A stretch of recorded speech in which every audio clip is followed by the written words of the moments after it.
What's up everybody, it's Small Apartment here.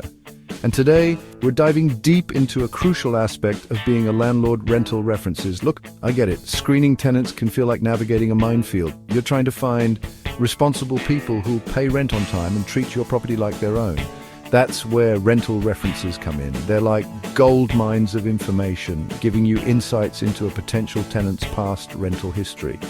Today, we're going to walk you through some real-life scenarios, role-playing conversations with previous landlords.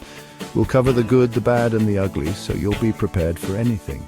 By the end of this video, you'll be a pro at deciphering rental references and making informed decisions about your next tenant. Trust me, mastering this skill is going to save you a ton of headaches down the line. All right, let's start with the ideal situation. A glowing reference.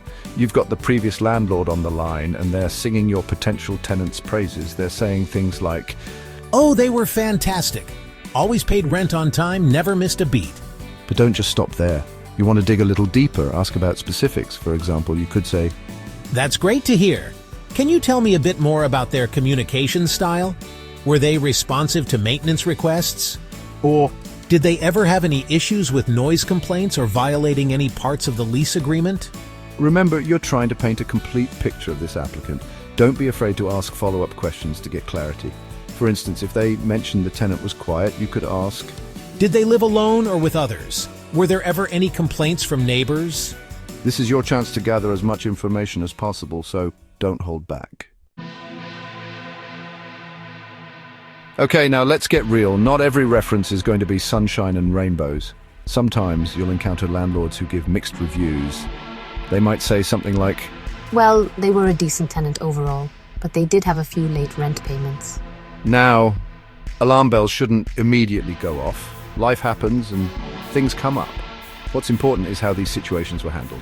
Don't hesitate to ask for more context. You could say, "I understand. Could you tell me a bit more about those late payments? How many were there, and what was the reason given?" Also, inquire about how the tenant communicated during those times. Did they proactively reach out and explain the situation? Were they apologetic and worked with the landlord to resolve the issue? Remember, responsibility and communication are key factors here. A tenant who owns up to their mistakes and takes steps to rectify them is much better than one who tries to sweep things under the rug. All right, let's brace ourselves for the tough conversations. The negative references. This is where you might hear about significant problems like consistent late payments, property damage, or even evictions. Now, before you completely write off the applicant, remember that there are always two sides to every story. Your job is to gather all the facts and make an informed decision. Start by asking specific questions about the issues raised. For example, if the previous landlord mentions property damage, inquire about the extent of the damage, how it occurred, and whether the tenant took responsibility for it. It's also crucial to remain professional and non-judgmental throughout the conversation.